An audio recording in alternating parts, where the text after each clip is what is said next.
Hey everybody, hello and welcome back to channel info island. तो guys, जैसे कि हम सब जानते हैं, आपका एसएससी सीजीएल 2024 के एग्जामिनेशन शुरू होने वाले हैं, जो कि 9th of September which is mention here, हमने यहाँ पर आपको दे रखा है।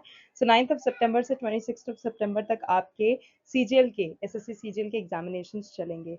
तो गाइज, आज का ये जो वीडियो है ये बहुत ज़्यादा इंपॉर्टेंट होने वाला है आपके लिए, बिकॉज आज के इस वीडियो में आपको मिलेंगे वो बेहद इंपॉर्टेंट क्वेश्चंस जो कि आपको आपके अपकमिंग एग्जामिनेशन में, अपकमिंग एसएससी के एग्जामिनेशन में देखने में मिलेंगे। तो गाइज, अब वीडियो को शुरू करने से पहले मैं छोटा सा एक सिनॉप्सिस आपको एसएससी सीजीएल के बारे में देना चाहती हूँ। इस साल जो एग्जामिनेशन कंडक्ट करवाया जा रहा है स्टाफ सिलेक्शन कमीशन के द्वारा, उसमें आपको क्या देखने को मिलेगा, क्या नहीं देखने को मिलेगा और क्यों ये ज़रूरी है। तो गाइज, जैसे कि हम सब जानते हैं, एसएससी सीजीएल का जो एग्जामिनेशन है, this is one of the most sought after government job exam in India, जैसे कि हम सब जानते हैं। और बहुत अच्छे अच्छे रीजंस के कारण आप इस चीज़ को कह सकते हैं। क्यों? क्योंकि एक एसएससी सीजीएल का जो एग्जामिनेशन है ना, ये आपको वास्ट रेंज प्रोवाइड करता है। किस चीज़ की? आपको इतनी सारी पोस्ट ऑफर करता है, इतने अलग अलग डिपार्टमेंट्स में जॉब ऑफर करता है। तो this is something very interesting about this particular SSC CGL examination. तो गाइज, ये आपकी गोल्डन अपॉर्चुनिटी है उन सभी एस्पायरेंट्स के लिए जो कि एसएससी सीजीएल में अपना नाम कमाना चाहते हैं। तो प्लीज़ अपने करियर को, अपने पब्लिक सेक्टर के करियर को किक स्टार्ट कर दो by preparing with us, by completing this examination, by इस एग्जामिनेशन को फाइट करो और अपना जो पब्लिक सेक्टर में जो करियर है उसको स्टार्ट कर दो। तो गाइज, एसएससी सीजीएल का जो आपका इस बार का एग्जामिनेशन होने वाला है, उसमें आपको एक चीज जान लेनी है, that one of the most important topic, जो आपका बहुत इंपॉर्टेंट टॉपिक रहने वाला है ना गाइज, वो रहेगा आपका जनरल अवेयरनेस। अब जनरल अवेयरनेस की बात करें तो यार, जनरल अवेयरनेस की भी तो भैया वाइड रेंज है। मतलब इतने सारे सब्जेक्ट्स उसमें होते हैं, जैसे कि हिस्ट्री हो गया, ज्योग्राफी हो गया, इकोनॉमी हो गया, साइंस हो गया, ये सब कुछ जनरल अवेयरनेस के अंदर आते हैं। तो आपको क्या करना है, इन सब इंपॉर्टेंट सब्जेक्ट्स के इंपॉर्टेंट टॉपिक्स देख लेने हैं। अगर कोई प्रिपरेशन से रिलेटेड वीडियो चाहिए तो वो भी चैनल पर अवेलेबल है, चाहे वो सीजीएल का हो या किसी और कॉम्पिटेटिव एग्जाम का हो। उसके बाद भी अगर नहीं समझ में आता तो comment section is all yours, उसमें मेंशन कर दो, we will come up with the answer to your query. So coming back to the syllabus, तो गाइज यहाँ पे ये जो जनरल अवेयरनेस है उसमें अगर अपन देखें कि इस टॉपिक के अंदर कौन कौन से क्वेश्चंस पूछे जा सकते हैं, तो गाइज करंट इवेंट्स हुए, बहुत इंपॉर्टेंट है। इंडियन पॉलिटी रहा, इकोनॉमिक डेवलपमेंट्स रहे, ये सारे वो कॉमन टॉपिक हैं जो कि एक्चुअल में तो बहुत ज़्यादा एक्सट्रीमली कॉमन होते हैं, लेकिन उनसे जो क्वेश्चंस पूछे जाते हैं ना, वो कभी कभी इतने ट्रिकी हो जाते हैं कि इवन आफ्टर नोइंग कि आप उसमें, एक होता है ना, यू गेट प्लेड। तो ऐसा मतलब सिचुएशन मत आने देना, प्रिपेयर योर सेल्फ अकॉर्डिंगली। इसके बाद अनदर जो क्रिटिकल सेक्शन है, मतलब अदर देन जनरल अवेयरनेस, वो आता है आपका क्वांटिटेटिव एप्टीट्यूड। अब क्वांटिटेटिव एप्टीट्यूड में आपको क्या चाहिए? आपको चाहिए प्रोफिशिएंसी कुछ पर्टिकुलर टॉपिक्स में, चाहे वो अलजेब्रा हो, ज्योमेट्री हो, डेटा एनालिसिस हो, इन सब में आपको प्रोफिशिएंसी बहुत जरूरी है। यू नीड टू नो कि इतने टाइम में मुझे इतने क्वेश्चंस कर लेने हैं, तो that speed, that time is really important. इसके बाद हम बात करते हैं इंग्लिश। इंग्लिश का जो सेक्शन होगा आपका, उसमें क्या है? उसमें गाइस ग्रामर हो गया, वोकैब हो गया, कॉम्प्रिहेंशन हो गया, ये कुछ ऐसे की एरियाज हैं जिस पे आपको फोकस करना है। क्योंकि अगर ये सारी चीजें आपने कर ली ना, then the result is all yours, आपका 100% अच्छा रिजल्ट आएगा। और फाइनली, अब हमने सारे सब्जेक्ट कवर करने के बाद फाइनली अगर कोई ऐसा सेक्शन है, वो है आपका रीजनिंग सेक्शन, जिसपे आपको क्या करना है, अपने सॉल्विंग पजल्स हुए, सीरीज हुए और अदर जो लॉजिकल रीजनिंग क्वेश्चंस होते हैं ना, उसको ऐसे अडेप्ट कर लेना है, इस तरह से कर लेना है कि बस एग्जाम पेपर हाथ में आया नहीं, and you are in a situation to handle those questions. तो गाइज, रीडिंग करो, राइटिंग करो, कॉम्प्रहेंशन देखो, वोकैब देखो, पजल सॉल्व करो, जितना जो भी कर सकते हो अच्छे से प्रिपेयर करो, बिकॉज एसएससी सीजीएल का जो एग्जामिनेशन है, ये बहुत अच्छा चांस है for all the aspirants to make a mark. ठीक है गाइस, तो ये तो बात हो गई एसएससी सीजीएल की। अब देख लेते हैं वो इंपॉर्टेंट क्वेश्चंस जो कि आपको हेल्प करेंगे आपको ये सारी चीजें क्लियर करने में। ठीक है गाइस, तो आज के इस एग्जाम में हम सॉरी आज के इस वीडियो में हम क्या करने वाले हैं, we will be discussing all the important GK GS के क्वेश्चंस जो कि आपको आपके 9th ऑफ सितंबर के पेपर में देखने को मिलेंगे। So here we go, let's begin and have a look at the questions. तो गाइज, स्टार्ट करते हैं देखना क्वेश्चंस कि किस तरह के क्वेश्चंस पूछे जाएंगे आपको आपके एसएससी सीजीएल 2024 के एग्जामिनेशन में। पर उससे पहले, अगर चैनल पे नए हो, चैनल को अभी तक सब्सक्राइब नहीं कर रहा है, तो guys this is very important for you to subscribe the channel सबसे पहले, जल्दी से जाओ चैनल को सब्सक्राइब कर लो, नोटिफिकेशन बेल आइकन को हिट कर दो, जिससे जो भी इंपॉर्टेंट क्वेश्चंस या जो भी इंफॉर्मेटिव वीडियोस हम हमारे चैनल पे लेकर आए, आपको उसका नोटिफिकेशन तुरंत से अपने पास मिल जाए। क्योंकि guys this is the only link जिससे कि हम एक दूसरे से कनेक्टेड रह सकते हैं और चीजें शेयर कर सकते हैं। तो गाइस देख लेते हैं इंपॉर्टेंट क्वेश्चन नंबर 1। जो आपको क्वेश्चन है जो कि बहुत इंपॉर्टेंट है, वो है भारत का सबसे साक्षर जिला। अब नोट करिएगा, यहाँ पर हम बात कर रहे हैं साक्षर जिला की। बच्चे यही गलती कर जाते हैं, वो कर देते हैं केरल। तो गाइस जो केरल है वो आपका साक्षर राज्य है यार, साक्षर जिला थोड़ी ना है। तो बात करें केरल की अब, क्योंकि इंपॉर्टेंट रिलेटेड फैक्ट, जैसे कि मैंने आपको वीडियो के शुरू में ही बताया था कि मैं सिर्फ आपको क्वेश्चन का आंसर नहीं बताऊंगी, पर उस आंसर से रिलेटेड इंपॉर्टेंट फैक्ट भी बताऊंगी, क्योंकि अगर उससे रिलेटेड क्वेश्चन आपको पूछा जाता है then you will be in a situation to handle that. ठीक है, क्योंकि गाइस क्वेश्चन का आंसर हमें पता है, लेकिन मानो उससे रिलेटेड, जैसे यहाँ पे अभी आंसर होगा भाई शेरछिप, तो शेरछिप से रिलेटेड अगर चीज पूछी जाती है या फिर लक्षद्वीप से रिलेटेड, तो वो भी तो आपको पता होना चाहिए ना भाई। साक्षर जिला भी पता हो, साक्षर राज्य भी पता हो, साक्षर केंद्र शासित प्रदेश भी पता हो, ये सारी इंपॉर्टेंट चीज अगर आपको पता होगी तो भाई कुछ भी पूछ लो, कहीं से भी पूछ लो, आपको उसका आंसर पता होगा। तो सिर्फ यही चीज दिमाग में रखते हुए मैं आपको क्वेश्चन के आंसर के साथ इंपॉर्टेंट फैक्ट्स भी बताती हूँ उस क्वेश्चन से रिलेटेड, उस आंसर से रिलेटेड। तो गाइज जैसे कि अभी मैंने आपको बताया कि जो केरल है वो नंबर 1 पे है, लेकिन केरल राज्य है, और केरल ने 93.91% साक्षरता दर के साथ शीर्ष स्थान अभी तक बरकरार रख रखा है। बात करें बिहार की, तो बिहार की जो साक्षरता दर है वो है 63.8%, और उसके साथ समग्र श्रेणी में अंतिम स्थान पर आता है आपका बिहार। ठीक है, बात करें मिजोरम के शेरछिप की, जो कि सबसे साक्षर जिला है, और हमारे क्वेश्चन का आंसर भी वही है, वो भारत का सबसे अधिक साक्षर जिला है।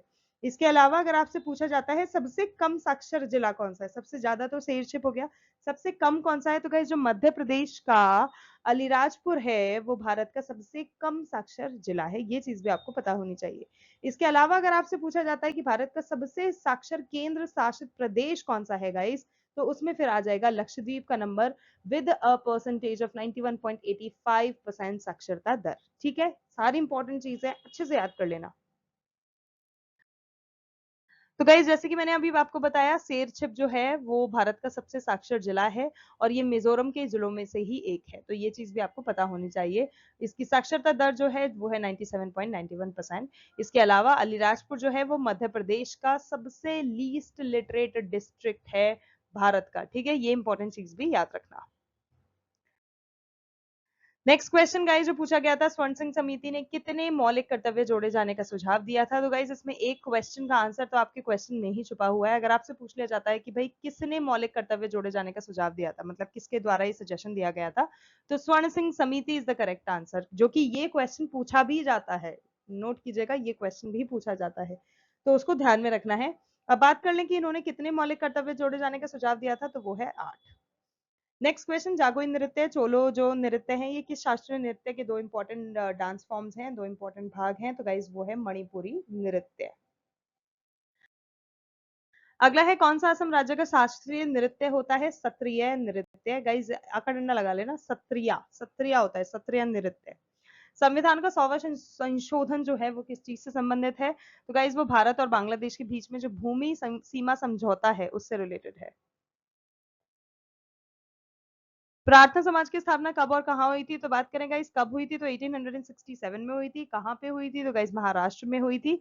और इससे इंपॉर्टेंट चीज जो आपको याद रखनी है वो है कि 1867 ईस्वी में जो केशव चंद्र सेन थे, उनकी प्रेरणा से मुंबई में प्रार्थना समाज की स्थापना कर दी गई थी। और इसके अलावा जो इंपॉर्टेंट चीज है वो है इसके प्रमुख संस्थापक, जो कि दो लोग हैं, डॉक्टर आत्माराम पांडुरंग एवं महादेव गोविंद रानाडे। तो ये दो इंपॉर्टेंट लोग हैं हु आर एसोसिएटेड विद प्रार्थना समाज की स्थापना। तो इस चीज को अच्छे से याद रखना। अब बात करें कि किस प्रमुख उद्देश्य के साथ प्रार्थना समाज को लाया गया था, तो गाइस जो जाति पाति का विरोध है, मतलब जाति पाति का जो भेदभाव है उसका विरोध करने के लिए लाया गया था। पुरुषों तथा स्त्रियों की जो विवाह की आयु थी उसमें वृद्धि की जाए, ये सोच के साथ लाया गया था। और जो विधवा विवाह है, जो भी मतलब विडोड विमेन होती है, मतलब इफ ऐसा कुछ नहीं होना चाहिए, if a woman is widow she can not gate remarry, ऐसा नहीं होना चाहिए। ठीक है, तो विधवा विवाह के सोच के साथ तथा स्त्रियों की जो शिक्षा होती है और वो कितनी इंपॉर्टेंट होती है, काहे इंपॉर्टेंट होती है, इस सोच के साथ प्रार्थना समाज की स्थापना की गई थी। ओके, नेक्स्ट क्वेश्चन है अटल सुरंग किसे जोड़ती है? तो गाइज अटल सुरंग जो है वो मनाली को लाहौल स्पीति घाटी से जोड़ती है, नंबर 1, ये चीज आपको ध्यान में रखनी है। बात करें अटल सुरंग की तो वो 10,000 फीट से अधिक की ऊंचाई पर स्थित होने के कारण विश्व की सबसे लंबी सुरंग है। और ये जो टनल है, ये जो सुरंग है, ये मनाली को लेह से जोड़ती है। और ये जो सुरंग है, ये मनाली और लेह के बीच की जो दूरी है उसको 46 किलोमीटर्स तक कम भी करती है। तो गाइस 46 किलोमीटर्स तक कम होने के कारण अगर आप इसकी जर्नी पे निकले हैं तो ये आपकी जर्नी को 4 से 5 घंटे कम कर देती है। मतलब you will be benefited of 4 to 5 hours की आप उससे पहले पहुंच जाएंगे। Okay, next important question, 2024 ICC पुरुष टी20 विश्व कप कहाँ हुआ था? तो भाई गाइस कहाँ इसको ऑर्गेनाइज किया गया था, कहाँ पर मतलब आयोजित किया गया था? तो वेस्ट इंडीज और संयुक्त राज्य अमेरिका के द्वारा इसको आयोजित किया गया था। बात करें 2024 आईसीसी पुरुष टी20 विश्व कप, आईसीसी पुरुष टी20 विश्व कप का कौन सा संस्करण था? तो वो था 9वां संस्करण। इसको 1 तारीख से लेके 1 जून से लेके 29 जून 2024 तक वेस्ट इंडीज और संयुक्त राज्य अमेरिका द्वारा सह मेजबानी की गई थी। मतलब एक था वेस्ट इंडीज, दूसरा था संयुक्त राज्य अमेरिका, जिसमें जो यूएसए था उसने इसको पहली बार आयोजित किया था, और जो आपका ये वेस्ट इंडीज है वो इसकी सुविधा मतलब इसको दूसरी बार आयोजित कर चुका है। ठीक है, तो ये दोनों इंपॉर्टेंट भी चीजें, ये दोनों चीजें भी इंपॉर्टेंट है, याद रखना। इसके अलावा अगर आपसे पूछा जाता है चैंपियंस कौन रही थी, तो we all are proud Indians, और जो भारत था वो चैंपियन रहा था, और ये भारत का दूसरा खिताब था। रनर अप की बात करें तो दक्षिण अफ्रीका रनर अप रही थी। श्रृंखला का सर्वश्रेष्ठ खिलाड़ी कौन रहा था? तो गाइस जसप्रीत बुमराह। और जसप्रीत बुमराह जिसको हम सभी प्यार से और प्राउडली बूम बूम बुमराह बोलते हैं, और वो श्रृंखला के सर्वश्रेष्ठ खिलाड़ी रहे थे। सर्वाधिक रन किसने बनाए थे? तो गाइज 281 रन के साथ अफगानिस्तान का रहमानुल्लाह गुरबाज जो थे वो सर्वाधिक रन उन्होंने बनाए थे। ओके, नेक्स्ट इंपॉर्टेंट क्वेश्चन जो है वो है तंजौर का ब्रह्मदेश्वर मंदिर किसने बनवाया था? तो गाइस बात करें किसने बनवाया था, तो राजा राजा प्रथम इज द करेक्ट आंसर, जिन्होंने राजा राजा चोल प्रथम जो है वो इसका जिन्होंने इसका निर्माण कराया था। और गाइस जो तंजौर का ब्रह्मदेश्वर मंदिर है इसको तंजावुर का ब्रह्मदेश्वर मंदिर के नाम से भी जाना जाता है। अब ब्रह्मदेश्वर मंदिर से रिलेटेड कुछ इंपॉर्टेंट चीजें जान लो। जैसे कि नंबर 1 तो यही है कि ब्रह्मदेश्वर मंदिर जो है ना वो तंजावुर तमिलनाडु में स्थित है, इसीलिए इसको तंजावुर मंदिर भी बोलते हैं। ये जो है ये भगवान शिव को समर्पित है, और यह एक हिंदू मंदिर है। भारत के जो दक्षिणी भाग है उसमें ये सबसे बड़ा मंदिर है। उसमें मतलब जो जितने भी मंदिर मौजूद है उसमें जो सबसे बड़ा मंदिर है वो ये तंजौर का ब्रह्मदेश्वर मंदिर है। ये द्रविड़ वास्तुकला शैली में राजा चौल प्रथम द्वारा, अब आपसे पूछ लिया जाए कब बनवाया था, तो गाइज 1003 और 1010 ईस्वी के बीच में बनवाया गया था। अगला सवाल, संगीत नाटक को वर्ष 2000 में संगीत नाटक अकादमी द्वारा शास्त्रीय नृत्य का दर्जा दिया गया था। तो आपसे यही सवाल पूछा गया था कि संगीत नाटक को जो किस वर्ष उस शास्त्रीय नृत्य का दर्जा दिया गया था। तो गाइस वर्ष 2000 में संगीत नाटक अकादमी द्वारा शास्त्रीय नृत्य जो होते हैं उस शास्त्रीय नृत्य का सॉरी शास्त्रीय नृत्य का दर्जा दिया गया था। अब बात करें कि भारत के अन्य शास्त्रीय नृत्य की, तो गाइज वो कुछ इस प्रकार है, अच्छे से याद रखना। भरतनाट्यम तमिलनाडु का, कथकली केरल का, कुचिपुड़ी आंध्र प्रदेश का, कथक उत्तर भारत का, मोहिनीअट्टम केरल का, मणिपुरी मणिपुर का, और ओडिसी उड़ीसा का। ठीक है, नेक्स्ट इंपॉर्टेंट क्वेश्चन, सार्क यानी कि SAARC जो है इसका पूरा नाम क्या है? तो गाइज इसको हम हिंदी में इसको दक्षिण एशियाई क्षेत्रीय सहयोग संगठन के नाम से जानते हैं, और इंग्लिश में the south Asian association for regional cooperation, यानी कि दक्षिण एशिया क्षेत्रीय सहयोग संगठन, शॉर्ट में सार्क इससे नाम से जानते हैं। ठीक है, बात करें इसकी स्थापना यानी कि एस्टेब्लिशमेंट, जो कि 8 दिसंबर 1985 को हुआ था। कहाँ हुआ था? ढाका में। ठीक है, और ढाका में सार्क घोषणा पत्र के हस्ताक्षर के साथ इसकी स्थापना कर दी गई थी। 2007 में 13वें वार्षिक शिखर सम्मेलन में अफगानिस्तान सार्क का सबसे नया सदस्य बना था। तो 2007 में गाइस इंपॉर्टेंट है, याद रखना, इसका कौन सा वार्षिक शिखर सम्मेलन हुआ था? 13वां, जिसमें अफगानिस्तान जो थी वो इसका मेंबर कंट्री बन गई थी। संघ का मुख्यालय अगर आपसे पूछा जाता है वो कहाँ स्थित है, तो वो नेपाल के काठमांडू में स्थित है। और पूछा जाता है कि सार्क में कुल कितनी सदस्यीय राज्य हैं, मतलब सदस्यीय जो कंट्रीज हैं वो कितने हैं, तो कुल 8 सदस्यीय मेंबर कंट्रीज हैं इसकी। अफगानिस्तान, बांग्लादेश, भूटान, भारत, मालदीव, नेपाल, पाकिस्तान, श्रीलंका एक्सेट्रा, तो इन सबको मिला के सार्क बनता है। ठीक है, okay, next question, Nanda Devi राष्ट्रीय उद्यान कब स्थापित किया गया? तो गाइस कब किया गया? 1982 ईस्वी में। और ये जो नंदा राष्ट्रीय उद्यान है ये उत्तराखंड के चमोली जिले में स्थित है और यह सबसे शानदार जंगल क्षेत्रों में से एक है। तो जंगल क्षेत्रों में बना हुआ यह एक राष्ट्रीय उद्यान है, चमोली में स्थित है, 1982 में बना था। ठीक है, पार्क को 1982 में संजय गांधी राष्ट्रीय उद्यान के रूप में स्थापित किया था। तो जब इसको लेकर आया गया था, इसको बनाया गया था विद अ थॉट, तो इसको संजय गांधी राष्ट्रीय उद्यान के साथ लेकर आया था, बनाया गया था। और बाद में 2005 में इसका जो नाम था वो संजय गांधी राष्ट्रीय उद्यान से नंदा देवी और फूलों की घाटी राष्ट्रीय उद्यान कर दिया गया था। तो गाइज ये नेम जो चेंज हुआ है ना, ये चीज भी इंपॉर्टेंट है, ध्यान में रखना। बात करें इसे 1988 में यूनेस्को द्वारा विश्व धरोहर स्थल का भी नाम दे दिया गया था, घोषित कर दिया गया था, और काफी इंपॉर्टेंट है। और उत्तराखंड में जो राष्ट्रीय उद्यान है जो कि इंपॉर्टेंट है, अक्सर पूछ लिए जाते हैं, तो गैस Jim Corbett national park, Nanda Devi राष्ट्रीय उद्यान, दोनों इंपॉर्टेंट है। रिलेटेड चीजें याद रखना क्योंकि ये अक्सर पूछी जाती है। Next question, what is tempo in Carnatic music? तो गाइस जो स्पीड होती है of a given piece of music वो कार्नेटिक म्यूजिक कहलाती है। जो टेम्पो होता है वो किसी दिए गए संगीत के टुकड़े की गति होती है। तो गति, as we rightly said, speed. इसको आमतौर पर 1 मिनट में होने वाली धड़कनों की संख्या में मापा जाता है, जिसे धड़कन प्रति मिनट बीपीएम के रूप में जाना जाता है। धड़कन प्रति मिनट यू कैन से, तो बीपीएम के रूप में जाना जाता है, बीट पर मिनट। ठीक है, कुछ अधिक लोकप्रिय टेम्पो में धीमे से सबसे तेज तक जो आते हैं वो आते हैं grave, lento, largo, adagio, andante, moderato, allegretto, allegro, vivace, presto, prestissimo, etcetera etcetera. ठीक है, ये सारे इंपॉर्टेंट टेम्पोज हैं। नेक्स्ट क्वेश्चन, क्षेत्रीय ग्रामीण बैंक का मुख्य उद्देश्य क्या होता है? तो गाइस जो क्षेत्रीय ग्रामीण बैंक होती हैं, दे आर उनको बनाया जाता है विद अ मोटो ऑफ कि वो ग्रामीण गरीबों को ऋण प्रदान करें, उनको बैंकिंग सुविधाएं प्रदान करें, जिनको हम आरआरबीज भी बोलते हैं, रीजनल रूरल बैंक के नाम से भी जानते हैं। तो आरआरबी की जो स्थापना होती है इसका मुख्य उद्देश्य यही होता है। ठीक है, गरीबों को ऋण देना है, उनको बैंकिंग सुविधाएं प्रोवाइड करानी है, जिनको अब तक कोई भी वाणिज्यिक बैंकों द्वारा सेवा प्रदान नहीं की जा रही थी, उनको ऐसा कुछ प्रदान कराना है। कार्य क्षेत्रीय ग्रामीण बैंकों के कार्य किसी भी अन्य वाणिज्यिक बैंक के समान ही होते हैं। ठीक है, और जो आरआरबीज होती हैं उनकी स्थापना जो हुई थी वो 26 सितंबर 1975 को करी गई थी। और अगर पूछा जाए कि किस अधिनियम के अंडर करा गया था, तो गाइज वो अध्यादेश और क्षेत्रीय ग्रामीण बैंक अधिनियम 1976 के प्रावधानों के तहत 1975 में उसकी स्थापना कर दी गई थी। नेक्स्ट क्वेश्चन, 2023 हॉकी विश्व कप पुरुष कहां पर होगा, नहीं हो चुका है। ठीक है, तो इसको हम पास्ट टेंस में चेंज कर देते हैं। 2023 हॉकी विश्व कप पुरुष कहां आयोजित किया गया? तो गाइज वो भारत में हुआ था। चैंपियंस की बात करें तो जर्मनी रही थी और जर्मनी का ये तीसरा खिताब था। द्वितीय विजेता बेल्जियम रहा था।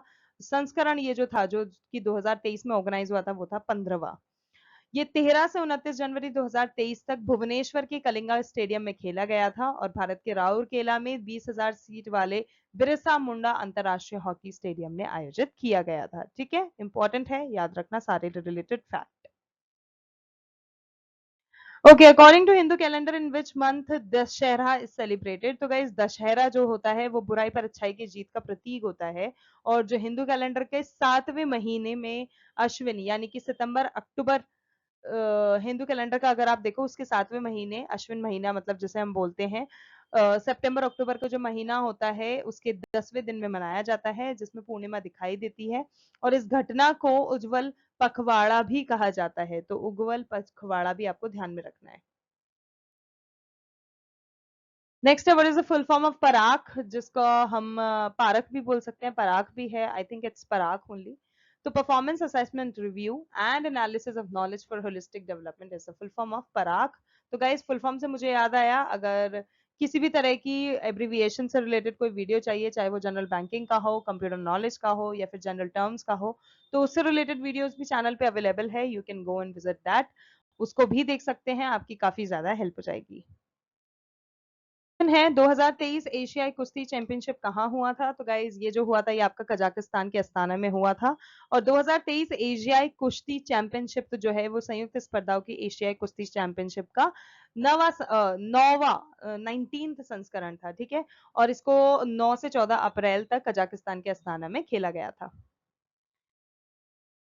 अगला है तराइन का युद्ध निम्नलिखित में से किसके बीच हुआ था? पृथ्वीराज चौहान। ओके, तो तराइन का जो युद्ध हुआ था ना गाइज, वो पृथ्वीराज चौहान और मोहम्मद गौरी के बीच में हुआ था, जिसमें इस तराइन की लड़ाई में, जिसे तारौरी की लड़ाई के नाम से भी जाना जाता था। गाइज एक इंपॉर्टेंट चीज और याद रखना, तराइन की लड़ाई हो या तारौरी की लड़ाई हो, तराइन का युद्ध हो या तारौरी का युद्ध हो, दोनों ही एक ही चीजें हैं, अलग अलग नाम है, ठीक है। 1191 और 1192 में तराइन यानी कि तरौरी शहर के पास में, थानेसर के पास, वर्तमान में जिसको हरियाणा बोलते हैं, दिल्ली से लगभग 150 किलोमीटर से दूर इस लड़ाई को लड़ा गया था, ठीक है। नेक्स्ट है आत्मनिर्भर भारत, सेल्फ सफिशिएंसी जिसे हम बोलते हैं। आत्मनिर्भर भारत अभियान योजना की शुरुआत कब हुई थी? तो गाइस वो हुई थी आपकी 13 मई 2020 को। भारत सरकार द्वारा 13 मई 2020 को भारत को आत्मनिर्भर बनाने की दिशा में शुरू किया गया था, और अभियान आत्मनिर्भर भारत अभियान है। भारत में मानसून प्राप्त करने वाला पहला और अंतिम राज्य कौन सा होता है? तो गाइस भारत में जब मानसून आने वाला, मतलब रिसीव करने वाला जो पहला राज्य होता है वो होता है केरल, और जो अंतिम होता है वो होता है पंजाब, ठीक है। और दक्षिण पश्चिम मानसून जो होता है वो सबसे पहले भारत के तटीय राज्य केरल के पश्चिमी घाटों पर पहुंचता है, जिससे यह क्षेत्र दक्षिण पश्चिम मानसून से बारिश प्राप्त करने वाला भारत का पहला राज्य बन जाता है। नेक्स्ट क्वेश्चन, थॉमस कप किस खेल से जुड़ा है? तो गाइज कप्स और ट्रॉफी से रिलेटेड वीडियो भी चैनल पे अवेलेबल है, you can watch that also. Thomas cup जो है बैडमिंटन से रिलेटेड है, और जो पुरुषों की बैडमिंटन प्रतियोगिता की ट्रॉफी होती है उसको थॉमस कप कहते हैं। जबकि अगर उबर कप की बात करें तो उबर कप जो होती है वो महिला प्रतियोगिता में दी जाती है। Next question, where is the Khelo India youth games held in 2024? तो 2024 में चेन्नई, मदुरई, ट्रिची और कोयम्बटोर, इन जगहों पर KIYG, आप जिसको किग कहते हैं, तो वो यानी कि खेलो इंडिया यूथ गेम्स खेले गए थे, ठीक है। अगर आपसे पूछा जाता है 2023 में कहाँ खेला गया था, तो 2023 में उसको मध्य प्रदेश में खेला गया था। निम्नलिखित में से किस समिति ने मौलिक कर्तव्य को शामिल करने की सिफारिश की थी? तो गाइज ये सब मैं आपको बता ही चुकी हूँ। स्वर्ण सिंह समिति ने करी थी, इसकी शुरुआत करी थी, और स्वर्ण सिंह समिति जो है वो भारत में मौलिक कर्तव्यों से संबंधित है। स्वर्ण सिंह समिति की जो सिफारिश थी, उस सिफारिश पर भारत संविधान में 11 मौलिक कर्तव्य जोड़े गए थे। तो गाइज सिफारिश 8 की हुई थी, और 8 के बाद उसमें इंक्लूड करते करते कुल 11 मौलिक कर्तव्य, आज की डेट में 11 मौलिक कर्तव्य उसमें लाए गए हैं। नेक्स्ट क्वेश्चन, कौन सी जनजाति भारत में नहीं पाई जाती है? तो गाइस जो मसाई जनजाति है वो इंडिया में नहीं पाई जाती है।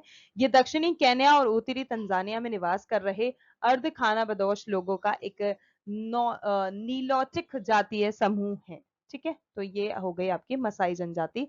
इससे रिलेटेड इंपॉर्टेंट चीज यहाँ दी गई है, आप पढ़ सकते हैं। और जो भारत की सबसे अधिक अधिक ज्ञात जनजातियां हैं उसमें गोंड, भील, संथाल, मुंडा, खासी, गारो, अंगामी, भूटिया, चेंचू, कोडाबा, ये सारी आती हैं, ठीक है। और यस, जनजाति से रिलेटेड वीडियो भी चैनल पर अवेलेबल है, आप उसको भी देख लेना। अगला है, निम्नलिखित में से कौन बृहस्पति का उपग्रह नहीं है? तो guys Titan is the correct answer, जो कि नहीं है बृहस्पति का उपग्रह। और शनि का सबसे बड़ा चंद्रमा जो होता है वो टाइटन होता है, और टाइटन एक असाधारण दुनिया है। Okay, itself is a world, right. तो हमारे सौर मंडल के 150 से अधिक ज्ञात चंद्रमाओं में से टाइटन एकमात्र ऐसा है जिसमें पर्याप्त वायुमंडल है। तो गाइज ये चीज भी इंपॉर्टेंट है, याद रखना। और सौर मंडल के सभी स्थानों में से टाइटन पृथ्वी के अलावा एकमात्र ऐसा स्थान है जिसके बारे में ज्ञात है कि इसकी सतह पर नदियों, झीलों और समुद्रों के रूप में तरल पदार्थ मौजूद हैं। तो ये इंपॉर्टेंट चीजें हैं, ध्यान में रखना। बात करें बृहस्पति के उपग्रह की, तो वो है कैलिस्टो, यूरोपा और गैनीमीड, ठीक है। डेमोस जो है वो मंगल ग्रह का प्राकृतिक उपग्रह है। तो ये भी इंपॉर्टेंट चीजें हैं, ध्यान में रखना। ओके, नेक्स्ट इंपॉर्टेंट क्वेश्चन है, किसके जन्मदिन को अंतरराष्ट्रीय अहिंसा दिवस के रूप में मनाया जाता है? तो गाइज महात्मा गांधी जो कि अहिंसा से रिलेटेड थे, तो उनका जो जन्म दिवस था वो अंतर्राष्ट्रीय अहिंसा दिवस के नाम से मनाया जाता है, जिसमें हर साल 2 अक्टूबर को महात्मा गांधी की जयंती के रूप में मनाया जाता है। संयुक्त राष्ट्र महासभा ने 15 जून 2007 को 2 अक्टूबर को इस दिन के रूप में मनाने के लिए प्रस्ताव की मंजूरी दे दी थी। तो 15 जून 2007 से ये चीज शुरू है। By which article Supreme Court of India declared sex work as a profession? तो guys सेक्स वर्क को प्रोफेशन की मतलब मंजूरी दे दी गई थी आर्टिकल 142 के तहत। ओके, नेक्स्ट क्वेश्चन है 2023 में मणिपुर में पद्मश्री पुरस्कार किसने जीता था? तो गाइज धोना ओजम Chaoba is the correct answer, जिन्होंने इसको जीता था। मणिपुरी मार्शल आर्ट जिसको हम थंगा ता के नाम से जानते हैं, उसके प्रसिद्ध गुरु श्री कांगचिंग ताबम शनाथोइबा शर्मा को माननीय राष्ट्रपति श्रीमती द्रौपदी मुर्मू द्वारा खेल श्रेणी में प्रतिष्ठित पद्मश्री पुरस्कार 2023 से सम्मानित किया गया। नेक्स्ट है एलोरा का कैलाश मंदिर किसने बनवाया है? तो गाइस कृष्ण प्रथम इज द करेक्ट आंसर, जिन्होंने इसका निर्माण करवाया है। और जो एलोरा का कैलाश मंदिर है वो महाराष्ट्र के औरंगाबाद जिला में स्थित है, जिसको हम राष्ट्रकूट शासक कृष्ण प्रथम ने बनवाया।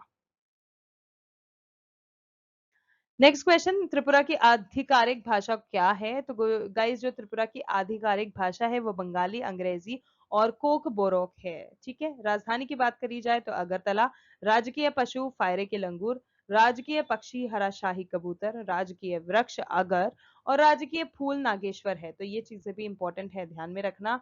इसीलिए 21 जनवरी 1972 को त्रिपुरा, मणिपुर और मेघालय राज्य उत्तर पूर्वी क्षेत्र पुनर्गठन अधिनियम 1971 के तहत पूर्ण राज्य बन गए थे। तो ये भी इंपॉर्टेंट है कि भाई वो पूर्ण राज्य कब बने थे और किस चीज के अधिनियम के अंतर्गत बने थे। अगला है, किस दिल्ली सुल्तान ने रक्त एवं लौह की नीति अपनाई थी? तो जो बलबन थे उन्होंने ये नीति अपनाई थी। गयासुद्दीन बलबन दिल्ली के मामलुक गुलाम वंश के 9वें सुल्तान थे। गिद्दा और भांगड़ा किस भारतीय राज्य के लोक नृत्य हैं? पंजाब, जिसमें गुजरात में गरबा और डांडिया लोकप्रिय लोक नृत्य है। हेमिस जो त्योहार होता है, हेमिस जो महोत्सव होता है, वो किस धर्म का प्रभाव है? तो गाइस हेमिस महोत्सव जो है वो उत्तरी भारत के एक क्षेत्र लद्दाख में मनाया जाने वाला एक पारंपरिक धार्मिक महोत्सव है, धार्मिक त्योहार है। कहां पर? लद्दाख में। इस त्योहार पर तिब्बती बौद्ध धर्म का काफी ज्यादा प्रभाव होता है। भारत के किस गवर्नर जनरल ने 1829 में सती प्रथा का अपराध जो है सती प्रथा को अपराध घोषित कर दिया गया था? तो गाइस जो विलियम बेंटिक है उन्होंने 1829 में इस चीज को मतलब बोल दिया था कि ये जो सती प्रथा है ये अपराध है। वे भारत के पहले गवर्नर जनरल थे और भारत में आधुनिक पश्चिमी शिक्षा के पिता के रूप में भी उन्हीं को जाना जाता था। तो तीन इंपॉर्टेंट चीज है, उनसे रिलेटेड आप अच्छे से याद रखना। नेक्स्ट क्वेश्चन, पीएम प्रणाम योजना जो है ये किससे संबंधित है? तो बात करें पीएम प्रणाम योजना, ये रासायनिक उर्वरकों के उपयोग को कम करने के लिए बनाई गई थी। और पीएम प्रणाम जो है ये धरती माता के पुनरुद्धार, जागरूकता, पोषण और सुधार के लिए एक पीएम की तरफ से चालू किया गया कार्यक्रम है, जिसमें केंद्रीय बजट 2023-24 में इसको लॉन्च किया गया था। नेक्स्ट क्वेश्चन आपसे जो पूछा जाएगा वो है राजकोषीय घाटा से रिलेटेड। जो राजकोषीय घाटा होता है वो क्या होता है? तो गाइस जो भी राजकोषीय घाटे का अर्थ है वो है सरकार के कुल राजस्व और कुल व्यय के बीच का जो अंतर होता है ना, वो तो कुल राजस्व में से कुल व्यय घटा दो, जो बचता है वो है आपका राजकोषीय घाटा। नेक्स्ट क्वेश्चन, भारतीय संविधान का भाग 4A किससे संबंधित है? तो गाइस मौलिक कर्तव्य से। संविधान के किस भाग में नागरिकता से संबंधित भाग गिवन है? तो वो भाग 2 में गिवन है। भारतीय संविधान के भाग 2 में नागरिकता का क्या प्रावधान गिवन है? ओके ओके, भारतीय संविधान के भाग 2 में नागरिकता का प्रावधान गिवन है। ठीक है, तो ये और ये जो चीजें हैं ये भाग 2 में अनुच्छेद 5 से 11 तक शामिल हैं। नेक्स्ट क्वेश्चन, कर्नाटक के वर्तमान राज्यपाल कौन है? वो है थावर चंद गहलोत। ब्रज उत्सव किस राज्य से संबंधित है? राजस्थान से। और राजस्थान में ब्रज उत्सव हर साल फाल्गुन माह के शुक्ल पक्ष में मनाया जाता है। That's it guys, these were the very important GK GS के questions जो कि आपको 100% आपको आपके एग्जाम में देखने को मिलेंगे। तो अगर आप भी उन्हीं स्टूडेंट्स में से हैं, आप भी उन्हीं कैंडिडेट्स में से हैं जो कि एसएससी सीजीएल का इस साल पेपर दे रहे हैं, जो कि 9 सितंबर से शुरू है, तो guys this is your chance, अच्छे से वीडियो को देख लो, सारे क्वेश्चंस अच्छे से पढ़ लो, अच्छे से याद कर लो। फिर भी अगर कोई क्वेरी है, कोई क्वेश्चन है दिमाग में, किसी भी तरह का कोई भी सिली क्वेश्चन आ रहा है, तो प्लीज उसको कमेंट में सेक्शन में लिख के हमसे जरूर पूछ लेना। We will come up with a solution for that. आज के लिए बस इतना ही guys. Thank you so much for watching. We will see you in our next video.